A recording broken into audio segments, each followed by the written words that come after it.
ఇప్పుడు వస్తున్న ఈ ఎలక్షన్స్ తెలంగాణకు అవసరమే లేదు, కానీ టోటల్గా భారతదేశానికి తప్పకుండా అవసరమయ్యేది.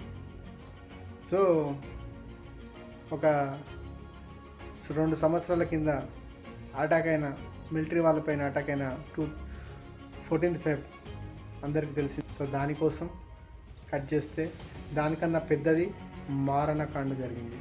అదే మణిపూర్లో క్రిస్టియన్స్ని ఊచకోత చేయించారు. గర్దన్ నరికి మెడ నరికి గుమ్మానికి ఎరగతీశారు. ఇది ఎక్కడి ప్రభుత్వం నుంచి జరిగిందో తప్పకుండా ఆలోచించండి. దీనికోసం మోడీ తాత పార్లమెంట్లో ఇంతవరకు స్పందించలేదు. ఒక బ్రెజిలర్ మణిపూర్ కోసం పట్టించుకోండి అన్నా కానీ ఇంతవరకు మణిపూర్లో ఎటువంటి సంఘటన లేదు. ఒక్కడు వెళ్ళాడు, రాహుల్ గాంధీ మాట్లాడడానికి, సమస్య